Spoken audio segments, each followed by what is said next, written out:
Ya, hice una encuestita para todas y todos los que están. Buenos días a todas y a todos.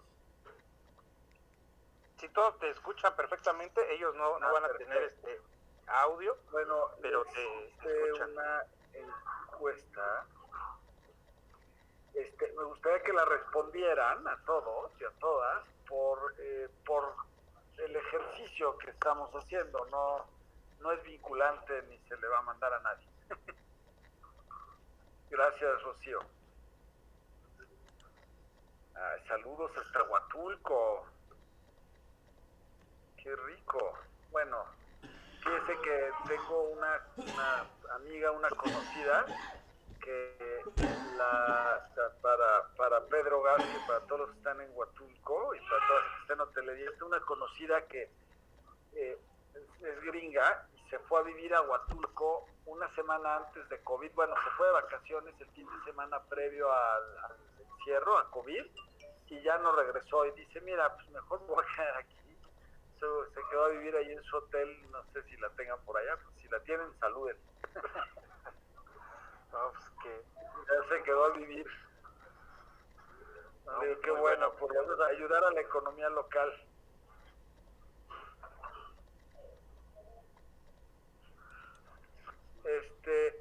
Son 12:03, damos 2 minutos más antes de iniciar. sí. Para ver si alguien más quiere meterse, ¿no? Ok, y ya empezamos con la semblanza y la dinámica.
Bueno, pues muy buenos días a todos. Son las 12:05, creo que vamos empezando con esta sesión. Recordarles a todos que tenemos en la parte de encuestas una pequeña encuesta que nos deja ahí Roberto para invitarlos a que la contesten. Es únicamente con fines de esta presentación.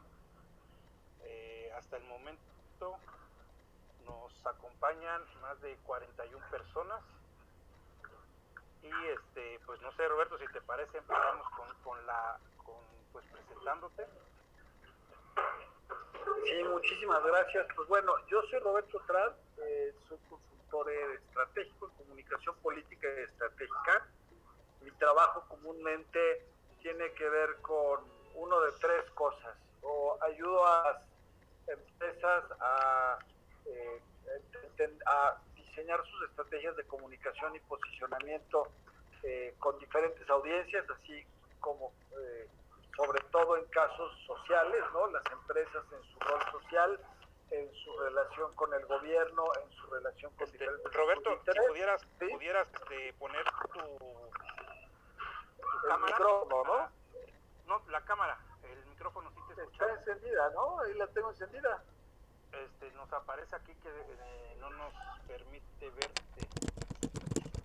Caray. Ahí viene un... Sí, dice cámara encendida, ya lo prendí, a ver. Ahí está. No, la apagué y ahora la volví a prender. Ahí está. Sí, me están viendo, ¿ah? Sí, gracias. Sí, gracias. Ya estamos, sí, tengo varios, sí se ve. Bueno, digamos, soy consultor estratégico para empresas, para gobiernos, para partidos políticos y para organizaciones sociales. Y en este año de COVID-19, lo que hicimos como empresa, o lo que estamos haciendo haciendo como empresa es, bueno, una de nuestras experticias, una de las cosas que hacemos en el despacho, el Instituto de Comunicación Estratégica, es lo que se conoce comúnmente como manejo de crisis. ¿Qué es el manejo de crisis? Es digamos, la administración de una empresa o de un proyecto o de una instancia de gobierno en situaciones de crisis, en situaciones que ponen en riesgo, digamos, la operación y el statu quo de la empresa, ¿no? Esa es una de nuestras especialidades. Y con el tema de COVID-19, pues bueno, muchas empresas han estado en crisis y lo que nosotros estamos haciendo hoy y el taller de hoy de lo que se trata es de entender de una manera diferente, entender desde una perspectiva diferente cómo podemos manejar esta crisis. La fórmula clásica del manejo de crisis no va a funcionar durante COVID-19, porque esta no es una crisis, a diferencia de una crisis normal que le pudiera pasar a una empresa, por ejemplo, un incendio en una fábrica o un asalto, que son crisis que ponen de entredicho la operación de la empresa, o escándalos en la opinión pública, ¿no? Escándalos de cualquier índole, de índole sexual o de índole laboral. Una huelga es una crisis. Las crisis normalmente son eventos aislados dentro de la vida de una empresa. COVID-19 no es una crisis ni es un evento aislado dentro de la vida de una empresa, es una crisis generalizada. Entonces tenemos que ir más allá de los modelos de manejo de crisis y por eso estamos proponiendo, incluso hoy en la mañana le cambié el nombre, decíamos duelo y resiliencia social, ¿no? Más bien le cambié el nombre hoy en la mañana a esta presentación porque creemos, y yo estoy seguro que hoy estamos entre la resistencia y la resiliencia. Estamos viviendo un debate. Esta crisis la estamos viviendo como un debate entre resistirnos a un cambio que se nos viene, entre resistirnos a la realidad o aprender a renacer en esta nueva realidad, a construir un nuevo statu quo. Despertemos, no vamos a volver a la normalidad. Lo primero que tenemos que estar conscientes es que no hay tal cosa como volver a la normalidad, no existe el regreso al pasado. En 1981 se atribuyeron las primeras muertes por VIH. Ya pasaron 39 años desde la aparición del virus que causa el SIDA y aún no se encuentra la vacuna. El primer antirretroviral llegó al mercado en 1987. Es decir, 2 años después, en 81 se atribuyen las primeras muertes por VIH, el virus se logra identificar en 83, 84 y el primer antirretroviral llegó en 87. ¿Qué pasó en este periodo? La salud sexual y reproductiva cambiaron para siempre. Pasamos de una normalidad en términos de salud sexual y reproductiva a una nueva normalidad en términos de salud sexual y reproductiva. Se construyó, se popularizó el uso del condón, se cambiaron mucho los encuentros casuales, ¿no? La propia higiene de las personas cambió para siempre. Bueno, esta lección que nos deja el VIH, un poco tenemos que aprenderla para el tema de COVID-19. No estoy diciendo que no se va a encontrar la vacuna o que sí se va a encontrar la vacuna. No lo sabemos. Todavía no lo sabemos. En el mejor de los casos, según este análisis de Deloitte, tiene que ver no tanto con el tema de la salud, más bien con el tema de la economía. En el mejor de los casos, siendo súper optimistas, dice Deloitte que todos estos sectores, ¿no? Bueno, diferentes sectores de la economía, digamos, van a empezar a regresar no a la normalidad, a un 10% abajo de lo que estaban hasta enero del año que entra, hasta las navidades, ¿no? Entonces, tampoco, en términos de salud y en términos de economía, no es muy esperanzador el futuro próximo, ¿no? El futuro más cercano. Es decir, mi argumento es, no vamos a regresar pronto al pasado, es más, no vamos a regresar nunca al pasado, vamos a avanzar a un nuevo futuro. Y por eso tenemos dos caminos. Y cuando ves esto, es que entiendes por qué la sociedad, el discurso discurso social que está viviendo se debate entre dos narrativas. Aquella que se aferra al pasado, la que dice esto es algo pasajero, en unas semanas volveremos a la normalidad, es un invento de los chinos, ¿no? Al rato ellos van a controlar al mundo, versus la que dice, esta es desde la más esperanzadora hasta las más fatalistas, ¿no? La que dice, esta es nuestra nueva oportunidad para reconciliarnos con el planeta y crear un nuevo estilo de vida. Nunca volveremos a la normalidad, el mundo ya cambió para siempre. Estamos viviendo un nuevo apocalipsis, ¿no? Dicen, pues, bueno, lo importante no es lo que dicen estas narrativas, ni si son optimistas o pesimistas, lo importante es que entendamos que estamos viviendo en esta tensión, y esta tensión entre aferrarnos al pasado y construir el futuro es lo que nos tiene hoy, digamos, como empresas, como gobiernos, como confundidos en el presente. Esto que nos está pasando tiene un nombre, se llama duelo, y no lo inventé yo, lo dijo ya un autor de Harvard Business Review, ahí viene aquí atrás está la nota, y la voy a dejar el link para que lean el artículo. Lo que estamos viviendo es un duelo, este debate entre el pasado y el futuro, esta dificultad entre dejar atrás el pasado y entender que se nos viene un nuevo futuro, se llama duelo. Eso es lo que estamos viviendo como sociedad. Los pronósticos, según el Tech Review ¿cómo se llama? Del MIT, dice que vamos a encontrar una vacuna o la inmunidad de la manada, más o menos en 18 meses. Es decir, la sociedad, la industria médica, así como con el VIH, se tardó, digamos, primero 2 años, 3 años en aislar el virus, y después otros 2 años y medio en desarrollar la vacuna, no la vacuna, el antirretroviral, y hacerla disponible para el mercado.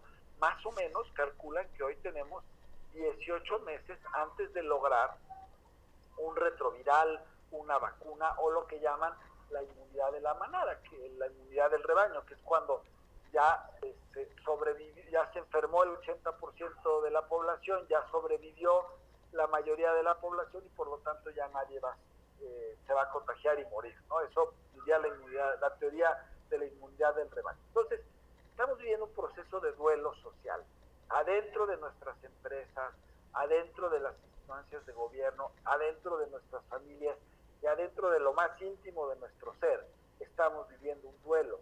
¿Qué estamos perdiendo? ¿Qué es un duelo? Un duelo es un cambio, es la pérdida de algo a cambio de algo que estaba en el pasado, del statu quo, a cambio de un nuevo futuro, mejor o peor, pero sí de un nuevo futuro. ¿Qué perdimos? ¿Qué es lo que estamos perdiendo? Primero, estamos perdiendo la noción sobre nuestra salud, nuestra vida, nuestros muertos, ¿no?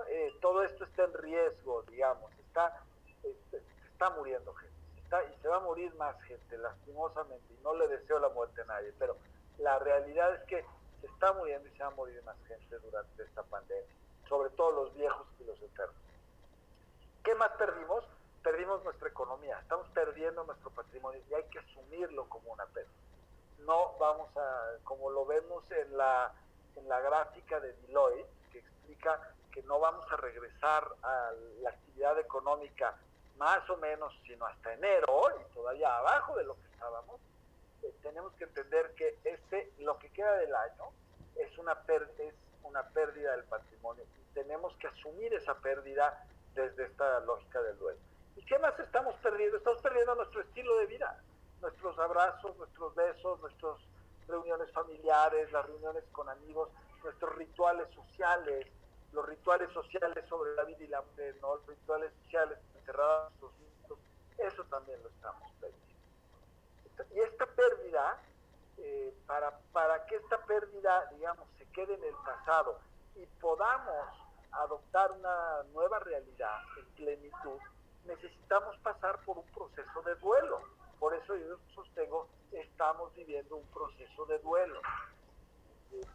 Este tiempo en lo que adaptamos esta nueva realidad, en lo que llegamos a este nuevo mundo, en lo que reconquistamos al virus y reconquistamos el espacio público y reconquistamos la salud y reactivamos la economía y reactivamos un nuevo estilo de vida, vamos a estar construyendo nuevas formas de convivencia social, nuevos modelos de producción de nuestra economía. No nos vamos a quedar sentados a morirnos de hambre, vamos a encontrar nuevas maneras de producir. Al final del día el ser humano evoluciona y es inteligente, y vamos a tener que transformar nuestras costumbres de cuidado de la salud. Y muy difícilmente, así como digamos, la sexualidad, la cultura sobre la sexualidad nunca fue la misma después del VIH, a pesar de que se encontró un antirretroviral eficiente. Nuestra forma de convivencia social, nuestra forma de producir, de hacer dinero, de hacer negocios, y nuestra forma de cuidar a la salud tampoco va a ser la misma después de los próximos 18 meses. Vamos a pasar por estas fases, y lo que yo quiero hacer hoy es que estemos conscientes de estas fases para ser mucho más inteligentes en el manejo de nuestras empresas, en la comunicación hacia adentro de nuestras empresas, en la contención de la crisis de nuestros colaboradores, en la contención de la crisis de nuestros públicos interesados, de nuestros socios, de nuestros proveedores, y también en la construcción de un futuro mejor. Estas son las fases de la crisis: del duelo, negación, enojo, depresión, negociación y aceptación. Voy a entrar a cada una de ellas más adelante. ¿Por qué utilizar el duelo como modelo de abordaje? Oye, Roberto, mucha gente me dice, tú eres experto en crisis, en comunicación estratégica, en gobierno, en comunicación política, ¿por qué utilizas el duelo como modelo de abordaje de esta crisis? Y mi respuesta es muy sencilla. La práctica tradicional del manejo de crisis lo que busca es proteger y restablecer el viejo statu quo. Lo que hoy necesitan el gobierno, las empresas, las organizaciones, es un manejo de crisis que permita construir un nuevo orden, que permita construir un nuevo contrato social, que permita construir nuevas formas de producción, nuevas formas de sociabilización y nuevas formas de cuidado a la salud. Por eso propongo que abordemos esto desde el modelo de... ¿Se está metiendo un audio? Se apagó tu cámara, Roberto. Ah, caray. A ver, compañeros, compañeras. ¿Me escuchan?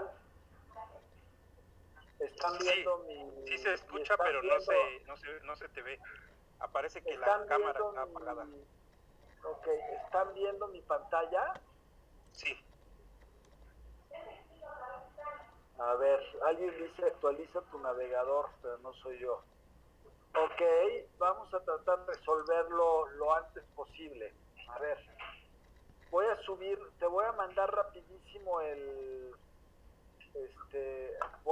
voy a parar un segundo, te voy a mandar el PDF. Hay manera de que yo suba este PDF a la presentación, ¿verdad? Me habías dicho eso antes. Sí, lo puedes agregar así como los materiales a compartir, o lo puedes enviar al correo para que lo suba. Voy a subir el PDF. Denme un segundo. Porque la pantalla sí se veía. Lo que no se veía era la pantalla. Pero sí la pantalla sí se veía. Sí se ve. Viendo. Sí, pues la pantalla sí. Lo que yo quería que vieran la presentación, no a mí, es más importante. Ok, voy a regresar entonces. Sí, a ver, confírmenme. ¿Sí se estaba viendo la pantalla? Sí, ok, voy a regresar entonces a la presentación. Si no salgo yo a cuadro no es importante. Lo importante es la presentación, no yo. Ahorita regreso yo a la cámara, no se preocupen. Voy.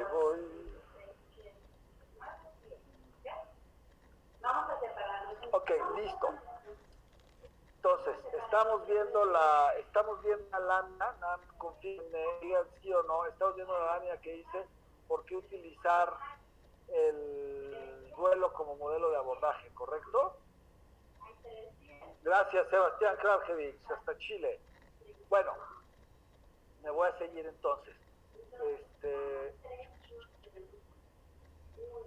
Entonces, entendimos, voy a retomar por qué la crisis, por qué el modelo tradicional de manejo de crisis no funciona, porque busca la protección y restablecimiento del statu quo. Lo que necesita el gobierno, las empresas, son modelos de manejo de crisis que permitan construir hacia el futuro, no que se aferren al pasado. El modelo de duelo más comúnmente utilizado en estudios sociológicos y empresariales es el de Kubler-Ross, el famosísimo Kubler-Ross. Me voy a detener un poquito a contarles la historia. Esta señora Kubler-Ross descubrió, digamos, que había un proceso en la negociación con la muerte, ¿no? Cuando tú pierdes un familiar o cuando te informan de alguna enfermedad terminal como cáncer, esta mujer reconoció estas 5 fases, ¿no?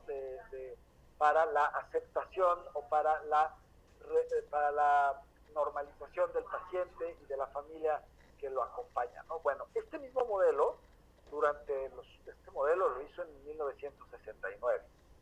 Más o menos hace 20, 25 años, los estudios empresariales, los estudios de administración de empresas, de comunicación organizacional, en muchas universidades de negocios, de alta administración, empezaron a utilizar este modelo para estudiar cómo impactaban los cambios dentro de las organizaciones. Es decir, cuando una empresa, por ejemplo, a algunos de ustedes les ha pasado o les puede llegar a pasar que la empresa tiene que cerrar un par de sucursales. Bueno, ese cerrar las sucursales y normalizar las operaciones supone hacia el interior de la empresa y con tus clientes hacia afuera un proceso similar al proceso de duelo que definió la señora Elizabeth Kubler-Ross. Entonces, básicamente, tomando el modelo Kubler-Ross, muchos estudios en organizaciones de empresas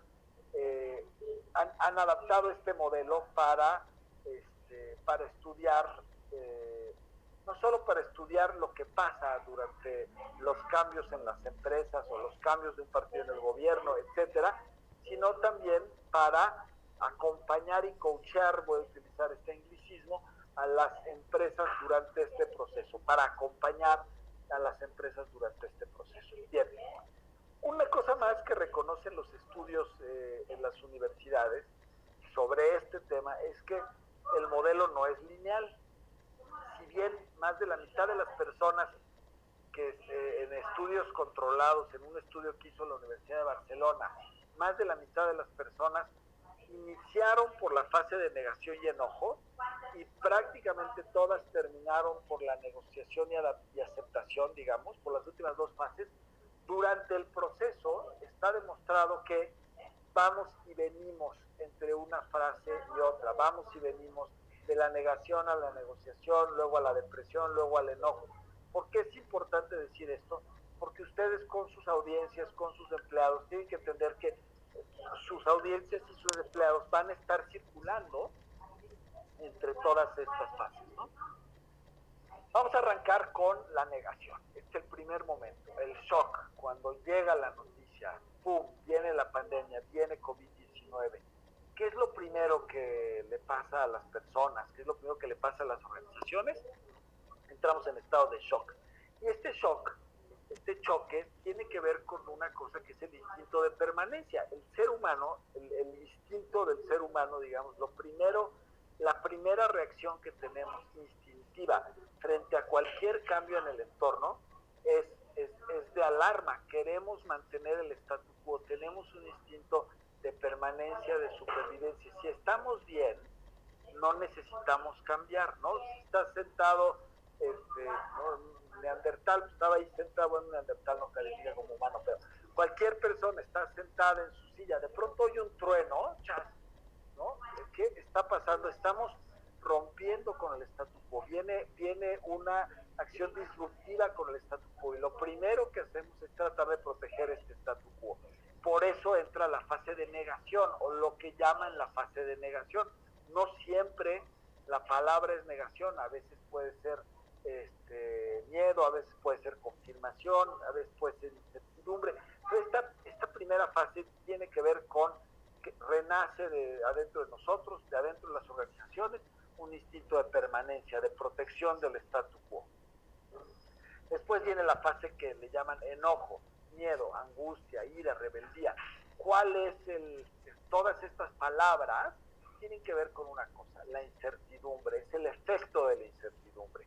¿Qué es lo que pasa después de que te enteras que viene COVID-19 y que tienes que cerrar o que tienes que hacer la cuarentena?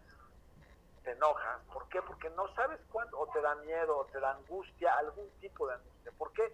Porque no sabes cómo vas a cerrar, cuánto tiempo va a cerrar, etcétera.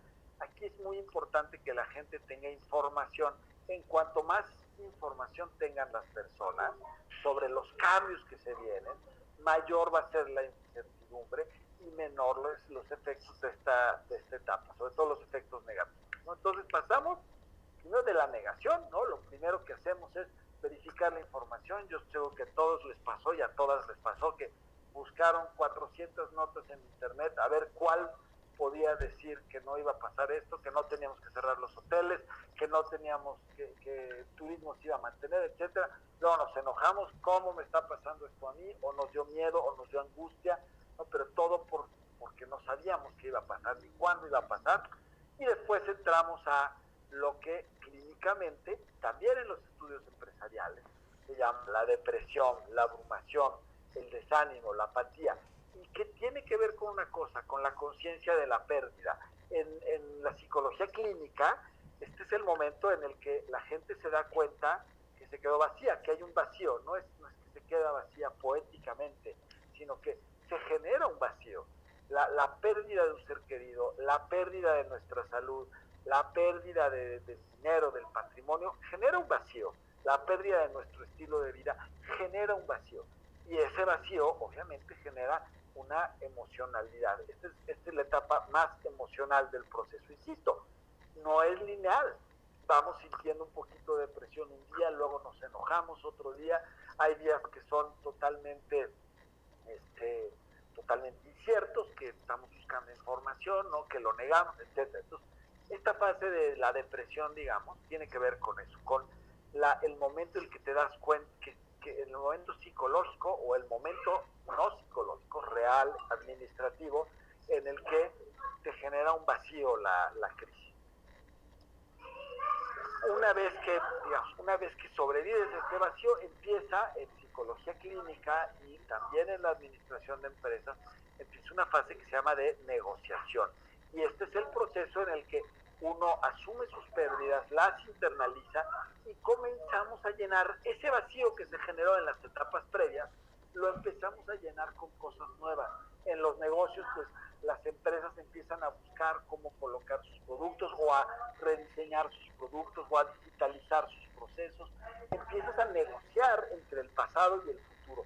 Y aquí es la primera vez en todo el proceso en la que tenemos otra vez capacidad de mirar hacia adelante, que ya no estamos obsesionados con proteger lo que era, sino que estamos empezando a concentrar nuestra energía en construir lo que va a ser, en construir futuro. Aquí es donde, por ejemplo, las sociedades tendrían que empezar a negociar nuevos esquemas de sociabilización. Aquí deberían de estar los presidentes, los gobernadores, los legisladores, hablando de un nuevo contrato social, cómo vamos a convivir, cómo vamos a cuidarnos, cómo va a cuidarnos el Estado en el futuro, etcétera.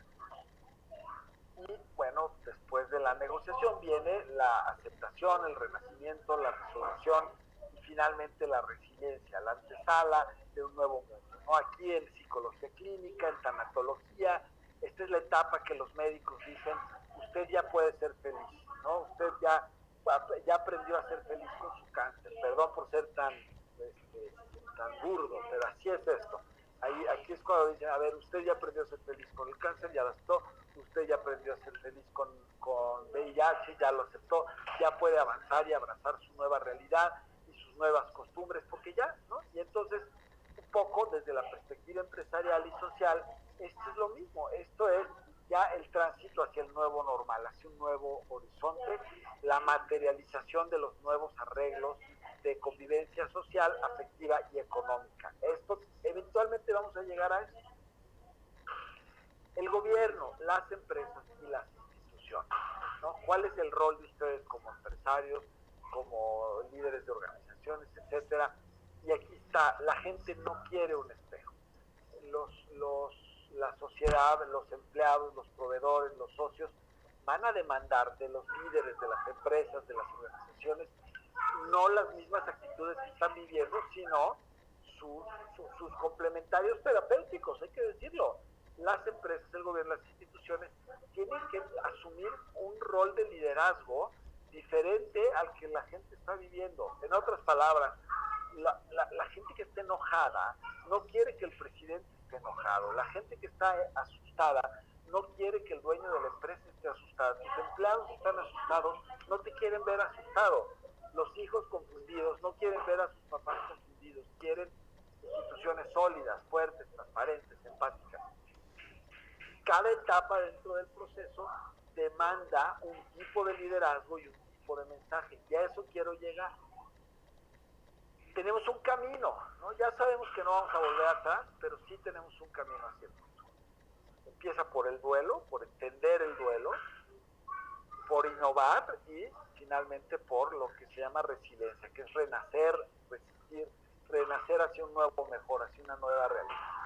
Y esto requiere 3 tipos de liderazgo, ¿no? Y esto aplica tanto para empresas como para organizaciones sociales, como para líderes políticos. Aquí voy a compartir unos videos, ¿no? El primer tipo de liderazgo y mensaje que necesita la gente es lo que llamamos liderazgo asertivo, con mensajes claros y transparentes. Yo quiero que reflexionemos sobre esto. Si estás en la etapa de negación o la mayoría de tus sentimientos son de negación y de enojo, o de miedo, digamos, lo que demandas tú como empresario, y así mismo es lo que te demandan tus colaboradores, tus clientes, todos tus stakeholders, tus socios, es certidumbre, credibilidad, control, comunicación, información. Necesitas proyectar que estás en control de la situación. Como la señora Angela Merkel. Angela Merkel el primer día salió y dijo, no nos hagamos bola. Del 60 al 70% de la población se va a infectar, ¿no? No vamos a ir, no salió suavecita, fue y dijo, esto va a pasar con absoluta transparencia, y dijo, guardémonos en casa. Contrasta mucho con lo que han hecho líderes como Trump, como Bolsonaro, como nuestro presidente López Obrador, que al principio decían, no, hombre, es una gripita, ahorita se nos pasa.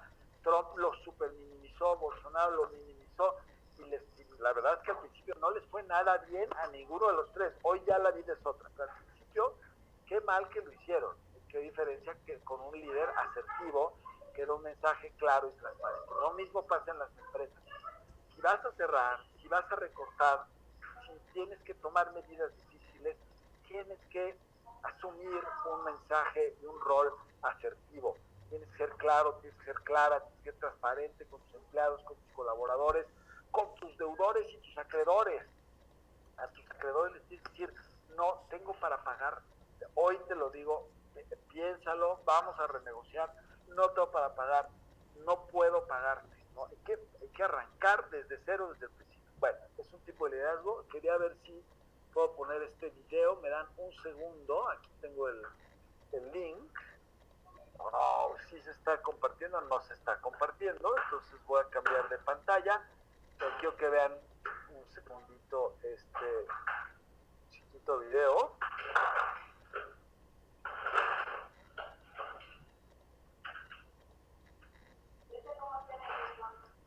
Aquí está.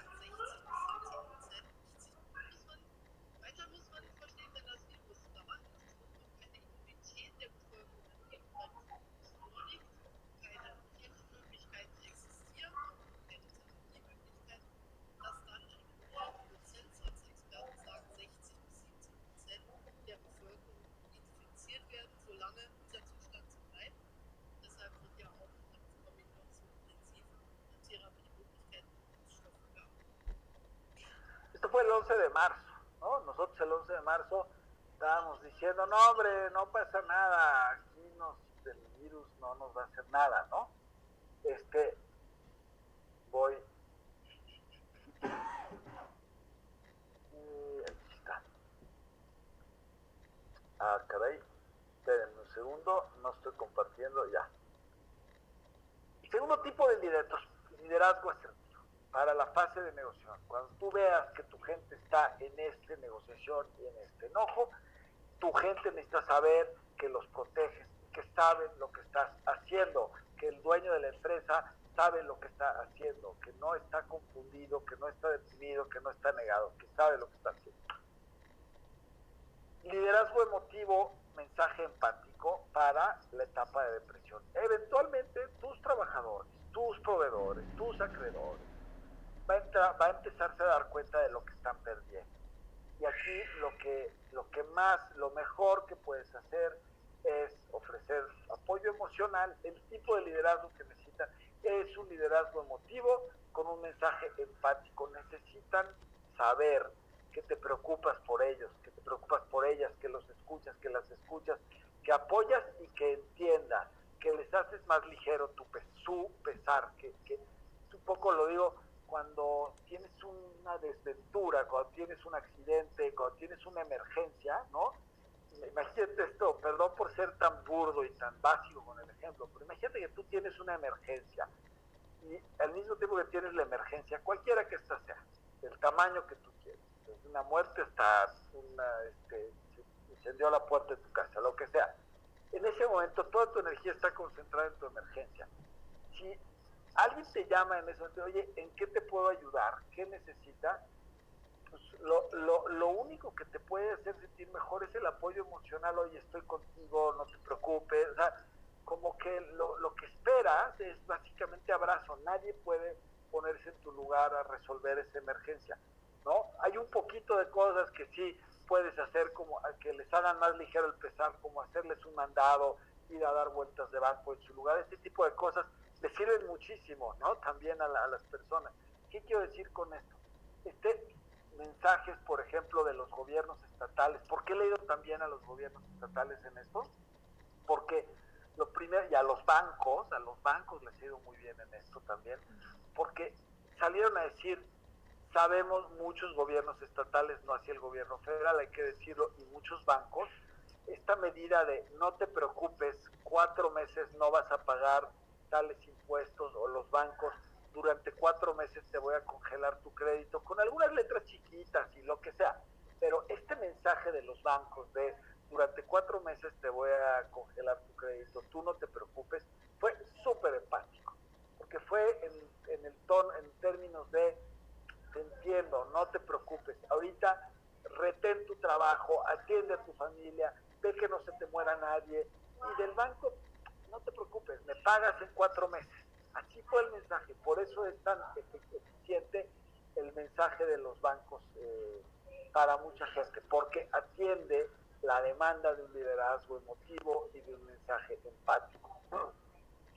El ejemplo que trae aquí es la primera ministra de Noruega, un caso ya sonadísimo, que incluso se copió ya en varios países, en México fue el caso, de esta señora que salió a darle una conferencia de prensa a los niños y les explicó a los niños en lenguaje de niños que está bien sentirse miedo, que está bien todo esto, pero les dio la certidumbre de que van a estar mejor. A mí me pareció súper empático, súper emotivo. Vamos a ver un segundito de esta buena mujer.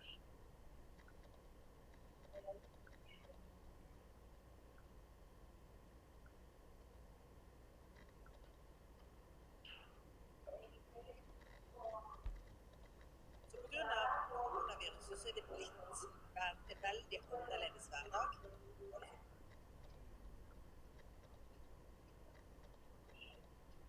Så på grunn av koronaviruset så er det blitt en veldig annerledes hverdag, både for voksne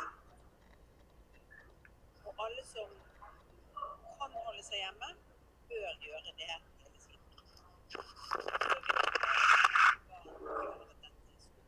Det forstår jeg. Det er faktisk lov å bli litt redd når det skjer så mange store ting.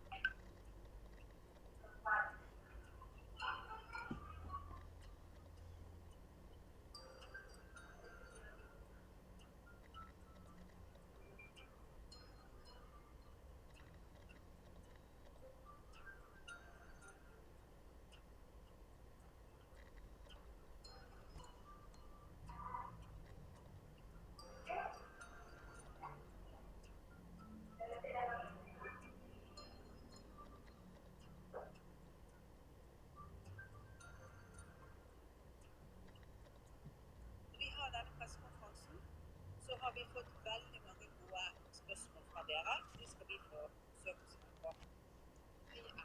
Vet du hvor lang tid det tar å lage vaksiner for covid?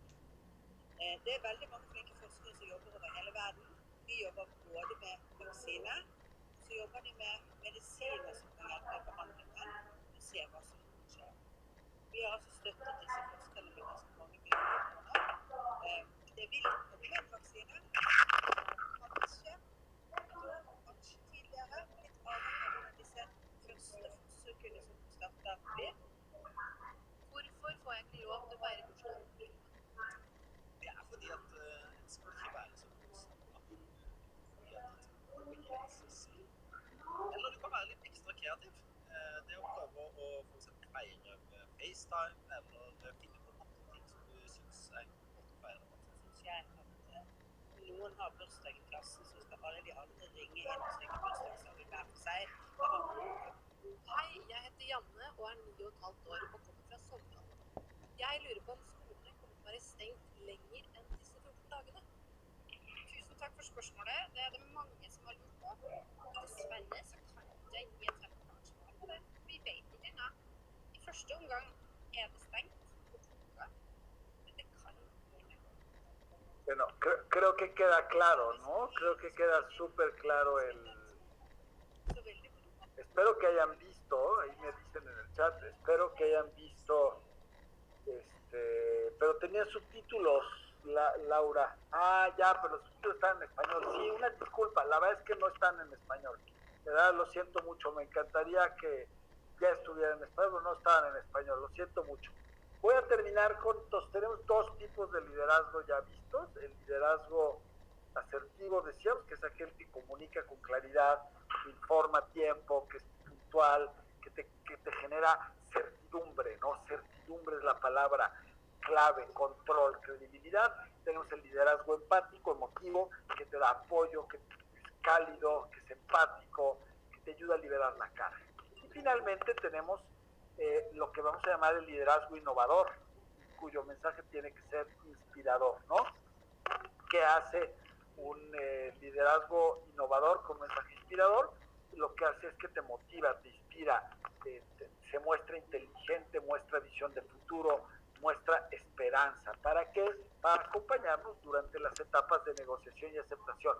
Estas últimas 2 etapas es cuando se construye la perspectiva del futuro, se construyen los nuevos acuerdos sociales. Aquí es cuando nacen nuevos liderazgos. En las empresas, este es el momento en el que nacen los nuevos gerentes.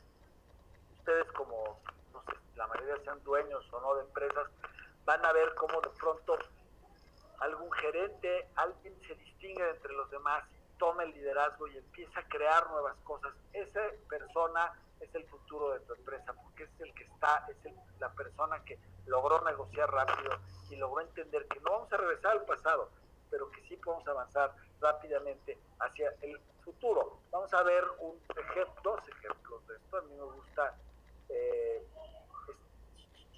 ok, no estoy compartiendo la que quiero compartir, la voy a cambiar. Y vamos a ver lo que hace, por ejemplo, y ahorita vamos a ver un caso de un grupo de empresas en Nuevo León. Este es Maryland Strong, ¿no? El Roadmap to Recovery. ¿Qué es esto? Es el camino a la recuperación. Maryland, un estado dentro de Estados Unidos, Maryland fuerte, el camino a la recuperación, ¿no? Esto lo sacaron el 24 de abril, y es un mensaje del gobernador donde te explica cómo vamos a regresar, cuáles son los 4 pasos para reactivar la economía. Y dentro de esos 4 pasos no solo incluye la parte médica, incluye también, para que lo vea, ahorita no lo voy a ver, no voy a meter a verlo, pero incluye también qué tiene que hacer la gente en su día a día, cómo tienen que adaptarse los negocios, cómo tienen que adaptarse las unidades productivas. Eso está pensando en el futuro. Otro ejemplo, rápidamente se los pongo, es el de las empresas en Nuevo León, ¿no? Se los voy a poner en un minuto, voy a buscarlo aquí, de un grupo de empresas en Nuevo León. No, bueno, también vemos que es el estilo, que me parece que estas, ahí está, ahí voy, denme un segundito, es que me lo mandaron por chat, ya lo logré poner aquí. Fíjense este proyecto. Unir y Dar es un movimiento de empatía regiomontana en respuesta al COVID-19, enfocado a contener la emergencia de salud, económica y social en nuestra comunidad a través de esfuerzos de solidaridad concentrados. Una acción de filantropía estratégica coordinada por la Fundación Comunidad y respaldada por empresarios de Nuevo León.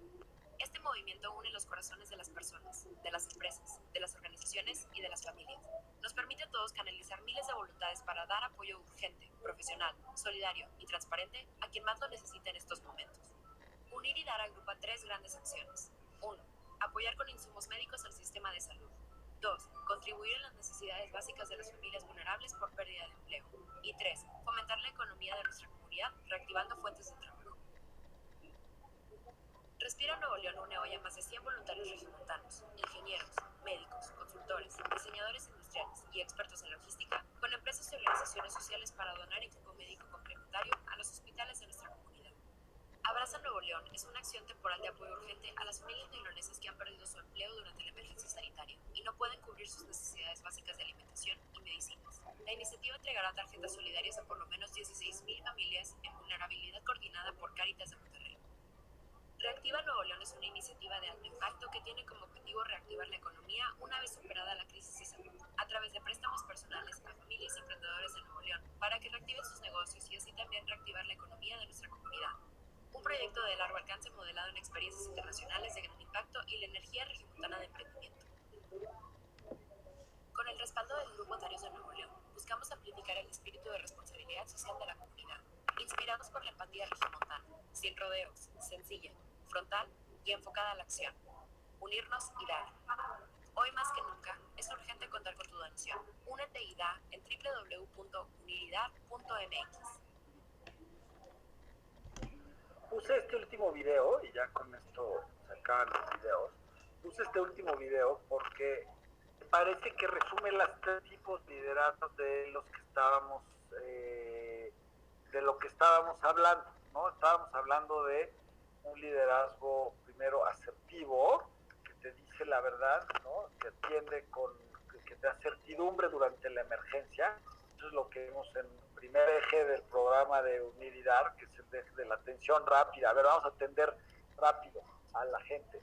2, el empático, que te voy a ayudar con comida porque sé que no tienes, ¿no? Es liderazgo empático. Y 3, el liderazgo con visión de futuro. ¿Cómo vamos a reconstruir? ¿Cómo vamos a construir hacia adelante? Con esto prácticamente vamos a terminar la parte de la presentación. Me falta un par de laminitas que no quiero dejar de compartir con ustedes para que entremos un poco a la conversación, a las preguntas, ¿no? Entonces, resumen: liderazgo asertivo, mensaje claro, transparente, saber lo que están pasando, liderazgo emotivo con mensaje empático, y liderazgo innovador con un mensaje inspirador que mire hacia adelante, ¿no? ¿Cómo podemos construir esto? Un poco ya para cerrar, ¿no? Mi sugerencia es que empecemos a vivir el proceso de adentro hacia afuera. Primero, ustedes como empresarios tienen que vivir su duelo, tienen que saber qué están dispuestos a dejar atrás, qué están dispuestos a perder como empresa, estudiar muy bien cómo está ayudando los gobiernos, ¿no? Etcétera. Responder, hacer tu propio proceso de negociación. ¿Qué puedo sacar de esto? ¿Qué futuro me imagino? ¿Qué futuro tengo que construir? ¿Cómo voy a negociar para salir adelante, ¿no? ¿Cómo vamos a innovar? ¿Cuál va a ser la nueva realidad? ¿Y cuándo estimas conseguirlo? Una vez que tú tienes claro hacia adentro, tú sí puedes asumir el liderazgo interno, puedes cambiar de rol y asumir el liderazgo dentro de tu empresa, informando con claridad hacia adentro, abrazando a tus colaboradores, ¿no? Empáticamente. Va a haber gente que vas a tener que dejar ir y va a ser dolorosísimo para mucha gente. Ni modo, hay que ser empáticos, abrazar, asumir estos costos. Y a quienes no, hay que invitarlos al futuro. Una cosa bien importante en todo esto, otro proyecto que tenemos, pero que voy a adelantar porque sí es importante que lo tengamos en cuenta. Vamos a tener que negociar y vamos a tener que renegociar muchos contratos. En esta parte del duelo y de asumir el liderazgo interno, vamos a tener que renegociar un montón de contratos. Todos los contratos que tienes con tus colaboradores, con los que tienes con tus distribuidores, por causas de fuerza mayor, y ojo, las obligaciones que tus clientes y tus acreedores tienen contigo no van a poder cumplirse al 100%. Ya tenemos que empezar a renegociar contratos, porque si no vamos a acabar todos. Imagínate si todos empezamos a demandarnos unos a otros por los contratos incumplidos. Eso no va a suceder. Por eso es bien importante que vivamos el duelo interno, no solo para sobrevivir y salir bien a base de la crisis, sino si no aprendemos a renegociar, si no sabemos qué vamos a dejar atrás, qué buscamos hacia adelante y hasta dónde podemos estirar la liga, nos vamos a matar a demandazos, ¿no? Vamos a estar demandándonos unos a otros y no se van a poder cumplir los contratos y vamos a acabar perdiendo todo. Y finalmente, ya que te has claro tu duelo, ya que has asumido tu liderazgo y ya que tengas controlado hacia adentro de tu empresa el tema, ahora sí sal y comunícalo con tus audiencias. Primero, escucha, define qué necesitan. Si tus audiencias están en la etapa más de información, o en una demanda más de empatía, o en una demanda más de innovación. Dos, revisa y establece nuevos canales. Si Netflix no hubiera existido antes de COVID-19, hoy lo estarían inventando. Se están inventando nuevos canales de comunicación, nuevos canales de convivencia social. Revisa los tuyos y establece nuevos canales. Y finalmente, sal a posicionar nuevos atributos, productos, servicios. Yo sé que esta parte de las soluciones y las fórmulas mágicas que mucha gente espera de este tipo de conferencias, de pláticas, se va a quedar muy corta contra lo que necesitamos, ¿no? Yo lo que quería poner hoy, y ya entro a la fase de preguntas y respuestas, era más bien el análisis de lo que estamos viviendo, de lo que digamos, estoy golpeando mucho, perdón, Frank, chao. Chao, es que no golpeé el micrófono, perdón, ya está. Ya, listo. Entonces, yo lo que quería poner un poco sobre la mesa este modelo de análisis, este modelo de manejo de crisis. Preguntas, respuestas, que podamos conversarlo. Mireya, saludos, qué gusto saludarte. Y que pues, conversemos, ¿no? Que ahí se enriquece mucho. Claro que sí les voy a compartir la presentación. Y listo. Es enriquecer esta conversación con sus experiencias, qué están viviendo. Estamos viendo algo inédito. Ya con esto cierro. Nuestra generación nunca había estado encerrada. Desde hace muchos años, muy poca gente vive en el planeta había vivido un caso similar a este. Las guerras europeas tenían encerrada a la gente durante este tipo de cuarentenas, ¿no? Pero eran más bien de guerras. Había encierros en las dictaduras en Sudamérica, pero muy poca gente había vivido, y muy pocas generaciones. Nunca en la historia de la humanidad una generación completa había vivido una situación por la que estamos atravesando hoy. Entonces también eso es interesante. Yo lo que los quiero invitar es a innovar, a no aferrarse al pasado, no aferrarse al statu quo, sino empezar a pensar cómo construir un futuro hacia adentro de sus organizaciones, con sus colaboradores, con sus socios, con sus proveedores y con todos los stakeholders que tengan. Pues muchas gracias por el momento, ¿no? Si quieren pasamos a las preguntas. Buenas tardes, ¿me escuchas? Sí, claro. ¿Quién es? Junto contigo, mi nombre es Jocabet Betanzos,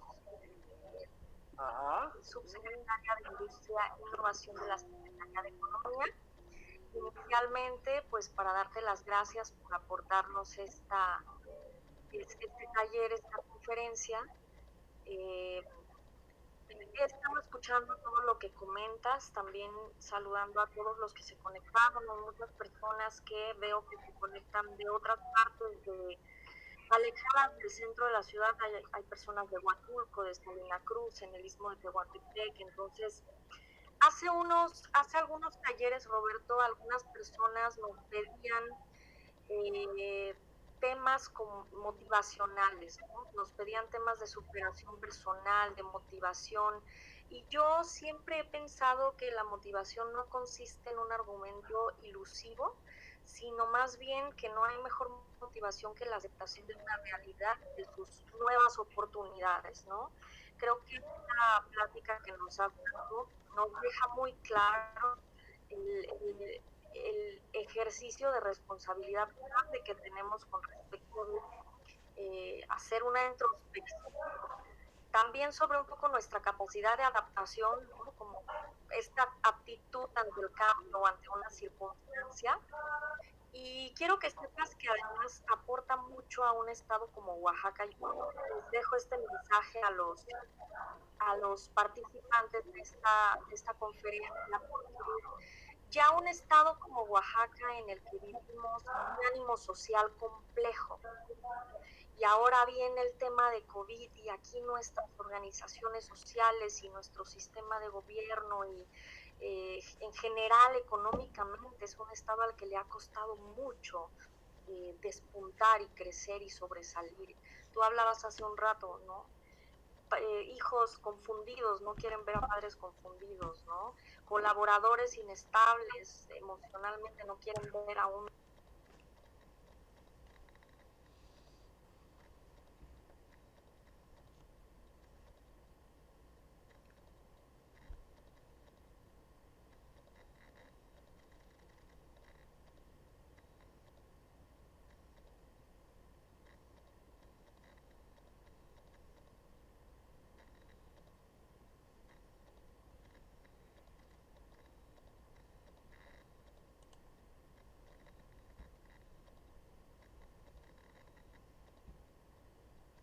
tenemos que pensar que muchas veces no es miedo lo que tenemos a dejar, o sea, no es, el miedo no es a dejar ir lo que está presente. Muchas veces tenemos miedo a lo que viene, ¿no? A lo nuevo, al cómo voy a hacer eso que está llegando a nosotros. Entonces, un poco es una pequeña nota que tenía aquí para compartir contigo, agradecerte de parte también del secretario de Economía, Juan Pablo Guzmán Cobian. Creo que está por aquí nuestro amigo en común, seguramente Ricardo Mancilla, a quien agradezco enormemente la oportunidad de tenerte aquí con nosotros.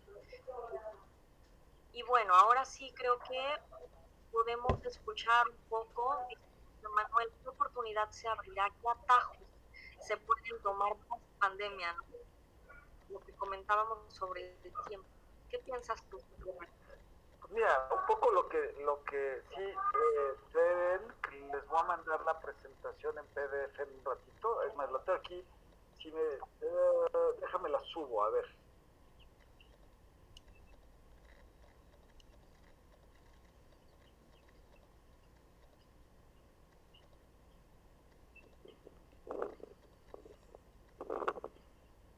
Correo, a ver si la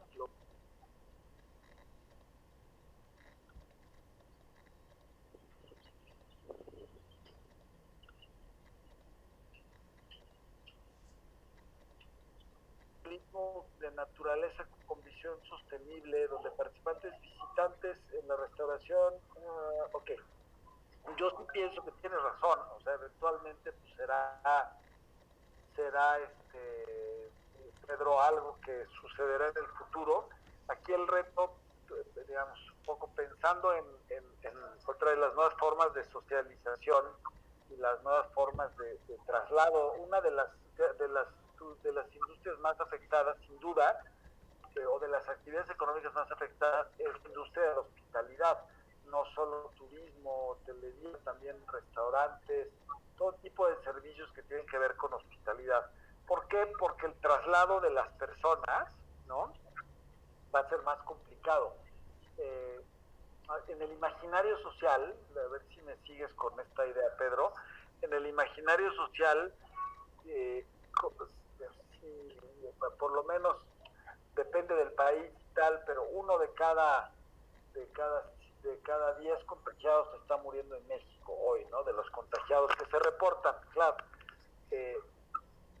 En realidad yo pienso, mi interpretación es que uno de cada 100 se está muriendo, ¿no? Pero esa es mi interpretación. Tú imagínate si yo te dijera que una de cada 100 personas que se sube a un avión se va a morir. Y la industria de la aviación se extinguiría en 30 segundos, ¿no? Entonces, me parece que para que esto suceda, que tú dices de que el turismo se oriente hacia la visión sostenible, que sí creo que eso va a pasar, porque lo que tú dices implica esta reflexión sobre el daño que le estamos haciendo al planeta, y un poco este discurso que se puso de moda y que se sigue poniendo de moda durante este tiempo, que se puso al principio del COVID, ¿no? Con las imágenes de falsas, de fake news, pero que finalmente circularon de delfines en Venecia y que se cierra el agujero de ozono. Esta narrativa me parece que le da una gran oportunidad al turismo sustentable, al turismo con naturaleza. El reto que tienen que sobrepasar es cómo vas a atraer a la gente y cómo vas a combatir esta idea de que subirte a un avión es un riesgo, y de que, ¿no? Un poco enfocándote en este turismo sustentable, pues enfocándote al turismo que llegue en carretera, ¿no? Vas a tener que reenfocar mucho de tus esfuerzos a la promoción turística, pues en Puebla, en Ciudad de México, que pueden llegar en carretera, ¿no? Y esperar hasta que el turismo, y pues es otro tipo de perfil, ¿no? Esa es mi opinión a lo que acabas de decir, Pedro. No tengo... ¿Sí? Creo también que los que están conectados, pienso que te gustaría escuchar un poco estas emociones, estos sentimientos, ya naturalmente para un emprendedor. Ayer hablaba con una persona precisamente sobre el ciclo emocional de los emprendedores. Es muy natural para una persona que busca sobrevivir, que invierte un capital. Ya hay un ciclo natural emocional que vino a verse muy agudizado por una situación como esta, pero que no deja de ser natural para la persona que decide llevar un riesgo y ejecutarlo, ¿no? Yo pienso que aun cuando muchos de quienes ya habían vivido naturalmente todas estas emociones, ahora estas tienen una potencialidad de muchísima más fuerza. No sé si algunos de ustedes quisieran comentarnos. Bueno, aquí veo la encuesta. Bueno, tienen los resultados de la encuesta, ¿no? Sí. Ya están ahí los resultados, al revés. Está interesantísimo cómo la mayoría de las personas en este grupo ya está con más en la fase de negociación, yo creo, entre la negociación y la resiliencia, diciendo, a ver, vámonos para adelante, ya entendimos que vamos a perder un montón de cosas, ¿no? Y ya estamos, y me da mucho gusto que estén en ese canal, porque pues, es lo que nos va a ayudar a salir adelante. ¿Podría recomendarnos un título de lectura? Dice Jorge González, ¿podrías recomendarnos algún título de lectura acerca de dónde podríamos adentrarnos un poco más en este tema y acerca del análisis de riesgos, por favor? Sí, hay unos papers, hay varios papers académicos más o menos recientes, es el libro de Kubler-Ross, ¿no? Y yo te diría que busques en internet, pero no, te los voy a poner en el mismo, la presentación vienen algunos links, en la presentación vienen algunos links a la bibliografía, no sé si por chat me pueden ayudar a ver,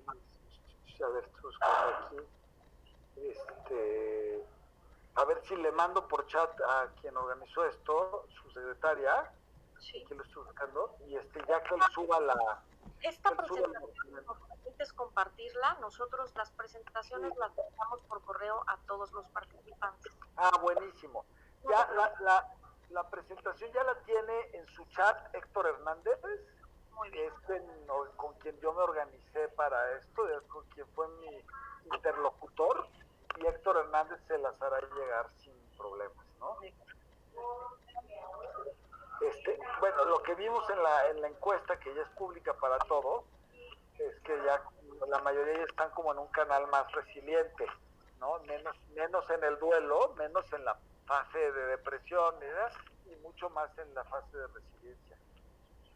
Yo creo que muchos también, Roberto, ya estamos, tal vez ya diría, esperando o programándose para este momento de retorno, ¿no? De regresar a nuestras áreas de trabajo.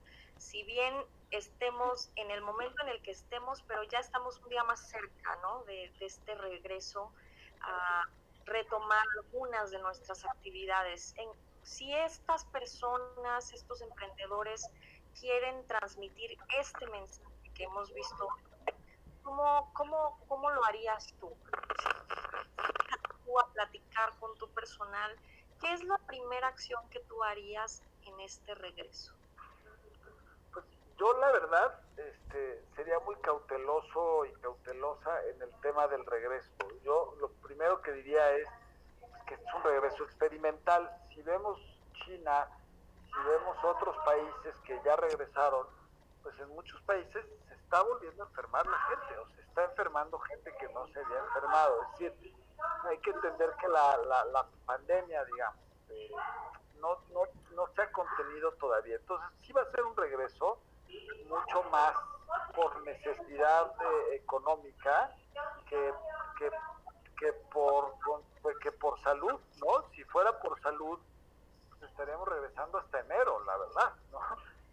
Pero claro, la economía no aguanta y aquí estamos en el debate entre cuidar la vida o cuidar la economía, y va a llegar un momento en que si no cuidamos la economía, la vida va a quebrar. Entonces, pues sí, como sociedad tenemos que asumir esa pérdida y esa negociación también. Entonces, yo que le diría a mi gente yo lo primero que haría como consejo a quien puedan es tratar de que este regreso siga respetando el distanciamiento social lo más posible. En tanto no tengamos información, en tanto no exista claridad de los efectos del virus, en tanto no existe información clara sobre un antirretroviral o alguna vacuna, pues yo lo que les diría a todas y a todos es mantengan el distanciamiento social, hagan este regreso manteniendo el distanciamiento social, manteniendo además las medidas de salubridad, ¿no? De lavarse las manos, tal.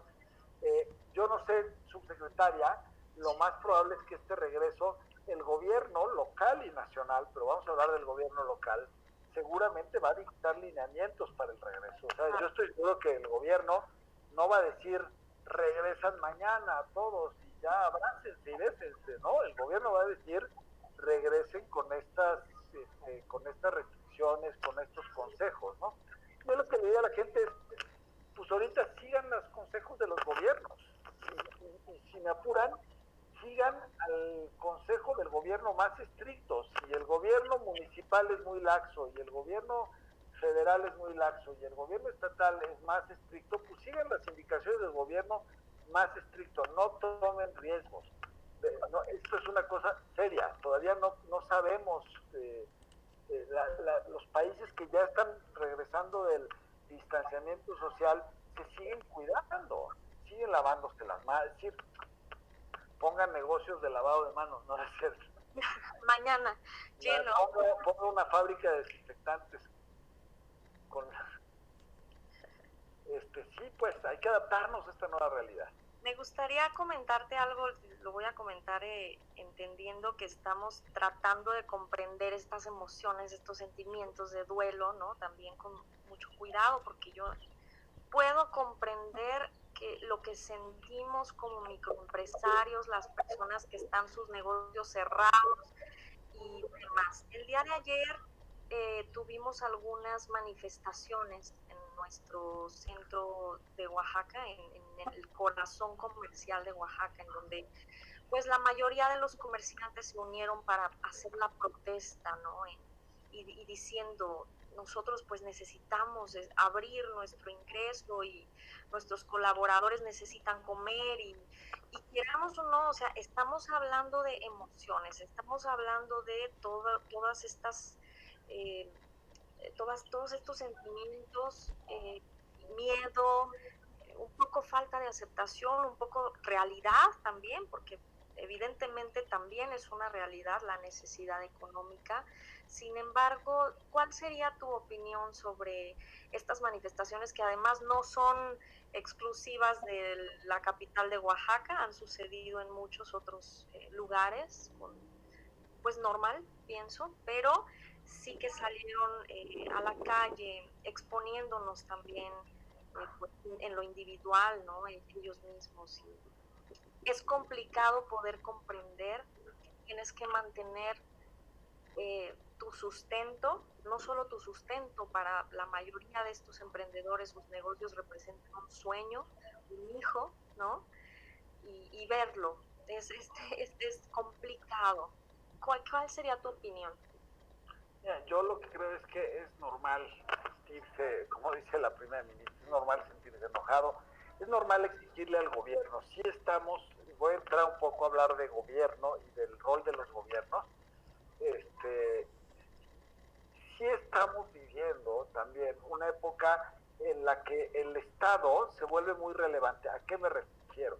Aprendimos durante los últimos 20 años como sociedad que el gobierno era un estorbo. ¿Estamos de acuerdo? Es un poco, la neta, aquí estamos en confianza.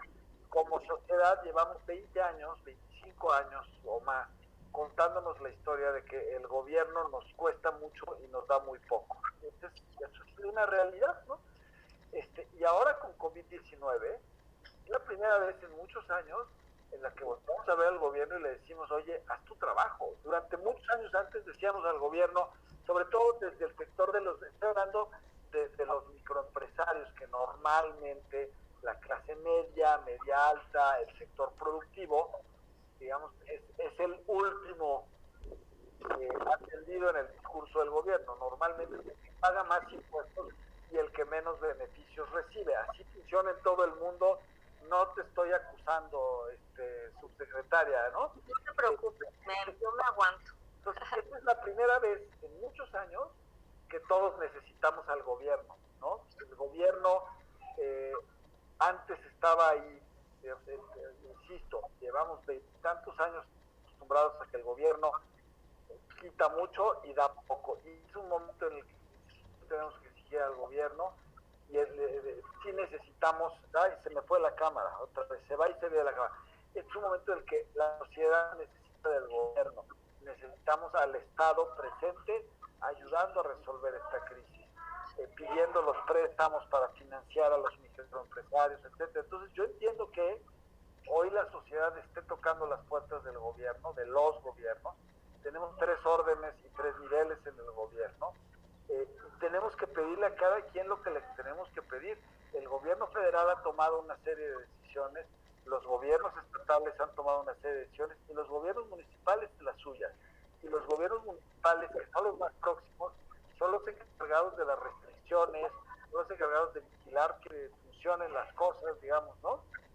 Que haya luz, que haya iluminación, que abran o cierren los negocios. Y a ellos tenemos una cosa que exigirle al gobierno del Estado y al gobierno federal, pues son los apoyos y tocar la puerta y los financiamientos y los créditos, etcétera.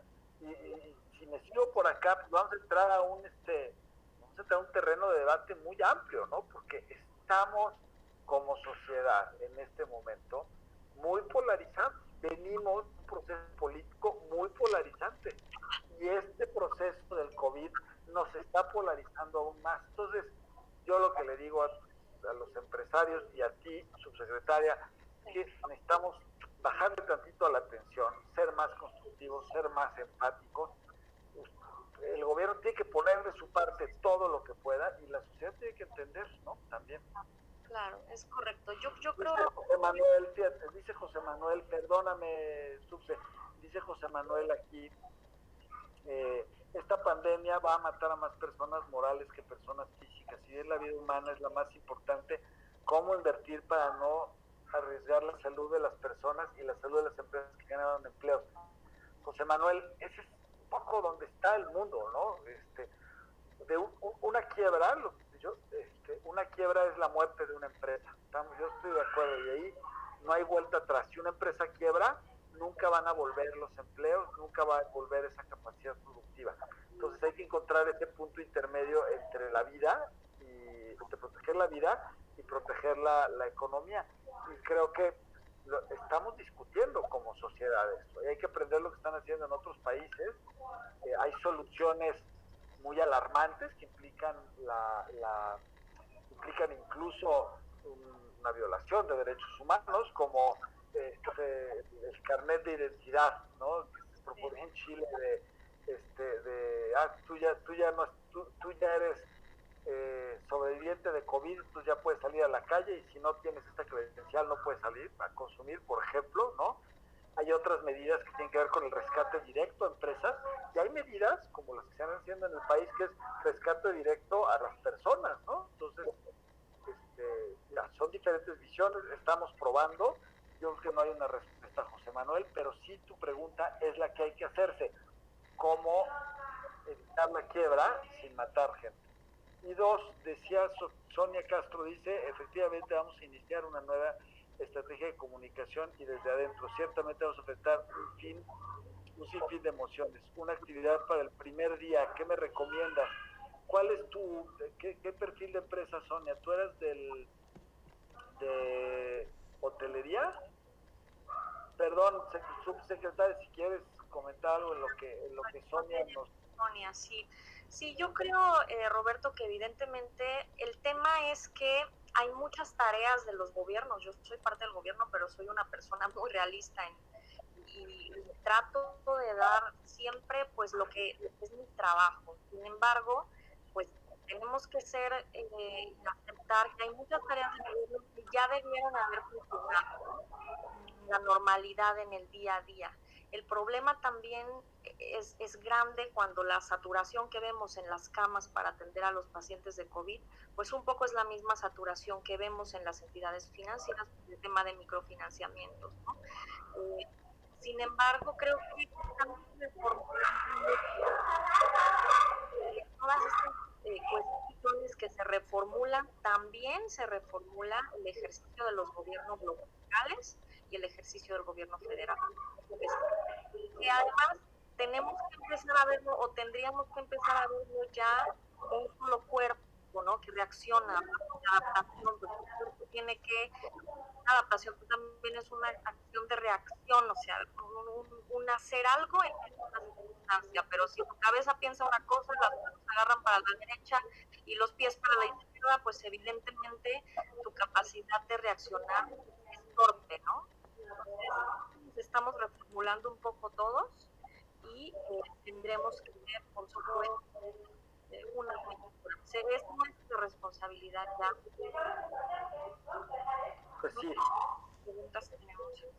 Sí, tenemos Sonia Castro dice que es del sector educativo, que necesita una estrategia de comunicación para el regreso a clases, ¿no? Para el primer día.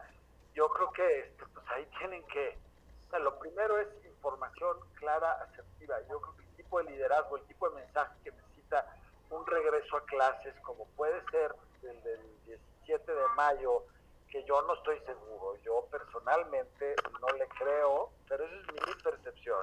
Desde donde yo estoy, con la información que yo veo, creo que el regreso a clases el 17 de mayo, como lo prometió el secretario de Educación, es prematuro. Pero bueno, tú te tienes que preparar para ese escenario.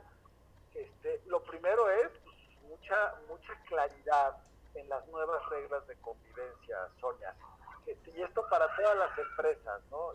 Yo creo que si todos nuestros colaboradores, todos nuestros alumnos, todos nuestros profesores, en el caso de Sonia, tienen claras cuáles son las reglas de convivencia y de distanciamiento social, tenemos un gran avance y nadie se va a ofender, ¿no? Si tú dices, a ver, va a haber 1 metro de distancia entre las personas todo el tiempo, no se pueden congregar en grupos de tantas personas. Hay una serie de medidas, no las conozco, no soy experto en eso.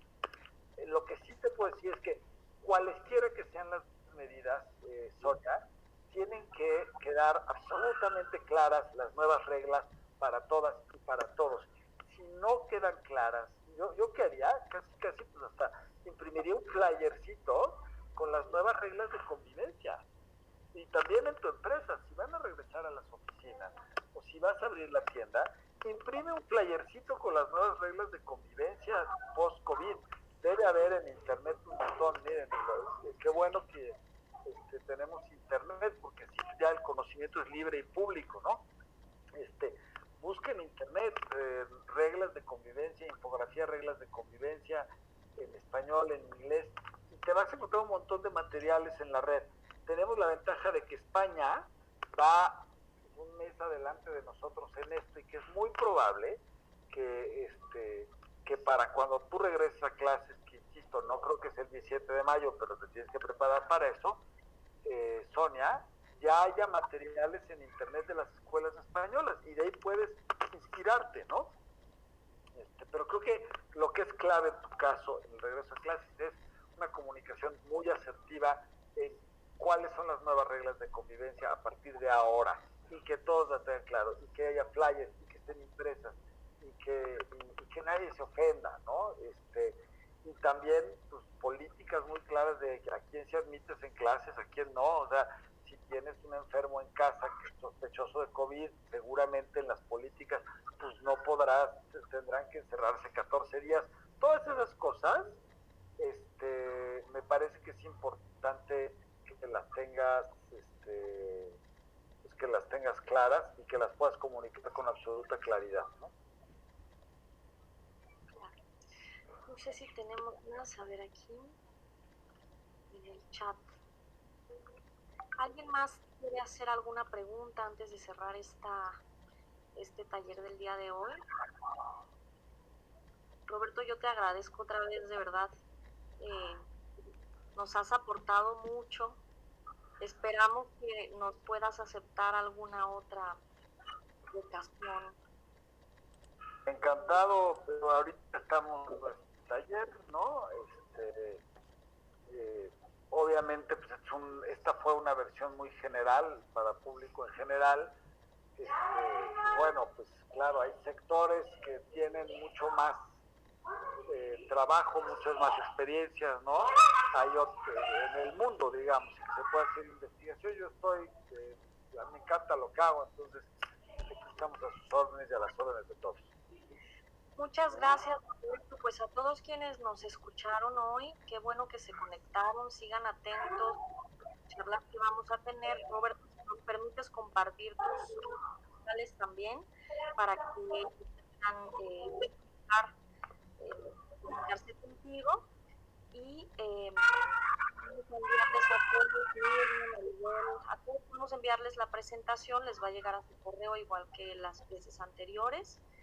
Y bueno, vamos a estar invitando seguramente a Roberto para que siga aportando. Roberto, muchas gracias de parte de la Secretaría de Economía.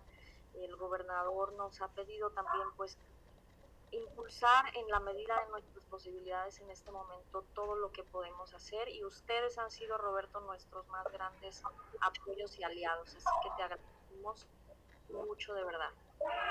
Bueno, pues estamos a sus órdenes, y pues cualquier cosa, aquí está, ahí les dejé mi correo por si quieren mandar alguna duda. Perfecto.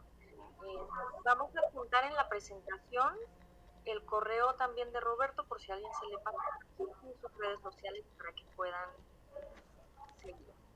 Muchas gracias. No sé si quieres agregar algo más. No, muchísimas gracias por esto y por las ganas de ver hacia adelante, ¿no? Muchas gracias. Muchas gracias, Roberto. Muchas gracias a ti. Y esperamos seguir teniendo algún tipo de colaboración, y comentarles o recordarles a todos que les enviaremos la presentación, y también ya pusimos ahí un link en donde pueden encontrar la grabación de esta conferencia y las presentaciones. Mándame la grabación y la pongo también. Ok, te la enviamos. La pongo en mis redes. ¿A partir de cuándo está la grabación, Héctor? ¿Ya listo? ¿Ya hoy la podemos ver, la grabación?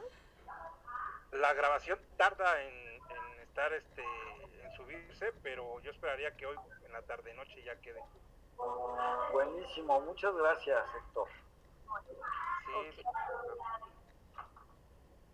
Muchas gracias. Bueno, pues hasta luego, que pasen buen día.